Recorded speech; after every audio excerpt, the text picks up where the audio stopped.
What's going on, guys? It's Nick here, back with another video. This is one of the more heavily requested videos of the offseason, so I'm very excited to go over some of these players. These are the top targets in Dynasty leagues. But even if you don't play Dynasty, realistically, I have every single one of these players except for one as a target in season long as well. And I'll go over who the player is that I don't have as a target in season long leagues. But these are just a bunch of dudes that I like a lot, and they're going to be very good in the near future, and that counts this season. Now, these aren't all of the players I'll be targeting, so if you want a complete list of those, plus all the players I'm avoiding, you can check that out at our website, thefantasyfootballadvice.com. And remember the monthly giveaway, courtesy of Pristine Auction. One person who has all in on the website will be getting a signed jersey, so make sure you show Pristine Auction some love for allowing us to do this for you guys. All right, one thing I want to note about the list is I did not include any players from the first few rounds. Basically, everyone going early is a target, and we do other videos talking about some of these players to avoid and target in the early rounds. I just wanted this one to be from like rounds 4 on. Thought it'd be a little bit more interesting. So, first player we'll go over is DJ Chark. Now, Chark has the draft capital, former second-round pick. He has the athletic profile, 96 percentile speed score, relatively early breakout age, and he's already had a breakout season in the NFL as well, finishing with 73 receptions for over 1,000 yards and 8 touchdowns last season, and last season was his second season. Some people are going to argue that maybe the 8 touchdowns are a little bit too high, but it's definitely not. He ranked 7th among wide receivers in red zone targets, 9th in end zone targets. He was their go-to option in the red zone. He was used as much as any other wide receiver in the league. This dude finished as a wide receiver 1 or 2 in 7 of 13 healthy weeks last season. And that's the thing I don't understand. Why is he so cheap in season long and in Dynasty? He was a wide receiver 1 before injuring his ankle last year, averaging just under 13 fantasy points per game. Had he not injured the ankle, it's a near certainty he would have finished the season as a wide receiver 1, and he wouldn't be going anywhere close to where he is right now. But he's going as a wide receiver 24 in redraft, roughly the 20th wide receiver in Dynasty, although sometimes you can get him outside the top 20, and that's just incredible value and something that you should be actively targeting, especially since he lets you start off running back heavy early, which is something you know I advocate for in all formats, and even more so in Dynasty. So it's a fantastic pick. Sometimes you can go running back early heavy, pick up a wide receiver, and then get him as your wide receiver 2, and that's just absolutely insane. Should not be possible. Another wide receiver I love is Marquise Brown, and he was the first wide receiver selected 2 years ago or 1 year ago, just not this year, the year before, however you want to say that. But many people were concerned about how quickly he would produce, right? Given that he had basically no camp. He wasn't really that close to full strength in mid-August, is what the reports were saying. And he was going to start the season on a snap count, given that he was still recovering from the foot injury. But he proved people very wrong right out of the gates in week 1. Despite playing just 14 snaps, posted a 4 for 147 and 2 stat line. Now, the season was very up and down for him, but let's be honest, he outperformed almost everyone's expectations for year 1. He was never 100%, and it showed in his snap count. He only played over 65% of snaps 4 times. We did get a glimpse of what's possible in the future in the playoff game because he played a good chunk of the snaps, and they actually had to throw because they were down in the game and ended up losing.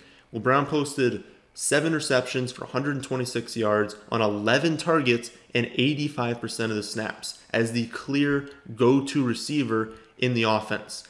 And also, we need to consider that he's not a deep threat, right? Like, he is. But a lot of people, I think, have this viewpoint on him that that's all he does. He just runs deep on every play or gets a screen or a slant to the house, and that's all he can do. But he ran a complete route tree last season, and he dominated nearly the entire thing. And that's not common. We see a lot of times that rookie receivers come in and they do well, but they do well on like 3 routes, and they still need to develop. Think DK Metcalf. Metcalf was great, and he's going to be great in the league, but he still does need to learn more than just like the 3 routes he ran last season. Brown ran a complete route tree, and he had an above average success rate in all but one of those routes. I think people are scared to draft him because of that, and because they're like, well, this is just a deep threat on a run-heavy offense.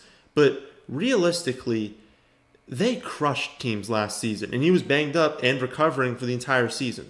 That's not something you should expect moving forward. They're very likely to have more close games this season and beyond, and the odds are he'll be healthier this season as well. So having just turned 23, being tethered to Lamar Jackson for the foreseeable future, carrying massive weekly upside, and already being so well developed as a route runner, I see no reason we shouldn't be targeting him in Dynasty, and honestly in season long as well, given how late you can get him in both formats. Next up is Bryan Edwards, and this is the one player where I said is not a target in redraft leagues. So I don't think I've mentioned him at all this season. Maybe I have once. Oh no, I did once when we did the Dynasty rookie draft. But other than that video, I haven't mentioned him. But he is one of my favorite Dynasty League targets in both startups and in rookie drafts. This kid is going to break out at some point. It's just not going to happen, or at least very, very unlikely to happen this season. He missed the Senior Bowl, missed the Combine due to the broken foot, while also missing time in 2017 and in 2018 with sports hernia surgery and a meniscus tear. So if you want to look at concerns, there you have it. He has huge injury concerns for his career. But he was so good when he got onto the field, and he comes with a 100th percentile breakout age and more draft capital than a lot of people thought he'd get, which we know draft capital and breakout age are two of the leading indicators for wide receiver success. He'll just be turning 22 about a month into the season, and he will be behind a few guys in the Raiders wide receiver core, especially since we're going to get limited off seasons. So this is not a player you would ever even consider drafting in a seasonal league. But I love him in Dynasty because I genuinely think he's going to be the Raiders' top wide receiver in about 2 to 3 years. So he's a great guy to target now. TJ Hockenson is next up, and Hockenson encapsulates everything we're looking for in a tight end. He's got the draft capital after the Lions took him 8th overall last season. He's got the athletic profile since he's above the 75th percentile in basically every single athletic metric. He's not a rookie, never draft rookie tight ends, but he's had a productive season in target share, posting a 14% target share when he played last season, despite being injured for a good chunk of the year. Like, I know he did miss a little bit of time, but there were games he played that he was clearly not 100%, and 14% target share is much higher than I thought it was, and it bodes very well for his potential this season. Also consider that he's part of an elite offense. Even though the Lions were bad last season, they still ranked 10th in passing yards per game, and that's with half a season without Matthew Stafford. Plus, he has absolutely no competition behind him, so we should expect his snap share to go way up this season, assuming, of course, that he doesn't get injured again.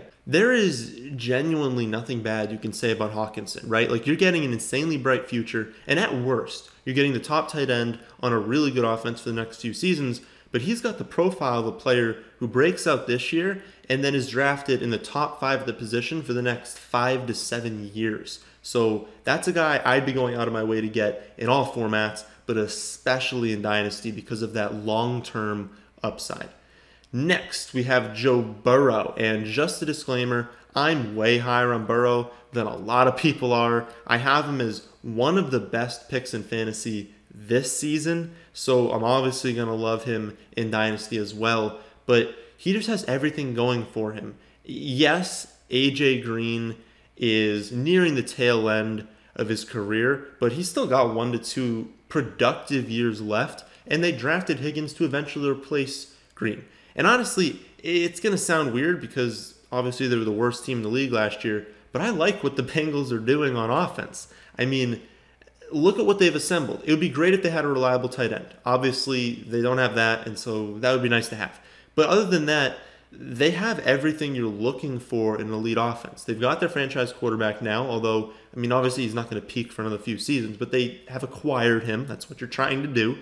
They have one of the best running backs in the game who's also elite in the receiving game. They have an established outside receiver in A.J. Green. They've got a pretty good slot receiver in Boyd, an elite deep threat in Ross, and now they bring in Higgins, and they can let him develop into their top option instead of needing him to be that in day one. And also, a quick note on Higgins, there's a very real chance that the community is sleeping on how good he is. In any other year, he's a mid-first round pick. This just happened to be an insanely good wide receiver class, and it was just incredible what he was able to do in his final season at Clemson. But look at the numbers a little bit more closely, because they don't tell the whole story just from face value. If you just look at the total numbers, you're not getting the whole picture. Clemson won by an average of 33.8 points in their 14 wins, and because of that, they just didn't need to use him in the second half, and it shows. He had 11 receptions for 169 yards and 2 touchdowns in the second half of all games last season. He had almost all of his production in the first half because by halftime the game was out of reach, so they didn't bother using him. He's got a great speed score, a super early breakout age, and probably would rank as the top breakout everywhere had Clemson not just destroyed people last season and not need him after halftime. So I know this was supposed to be on Burrow, but I guess you can include Higgins as a guy I like in Dynasty as well.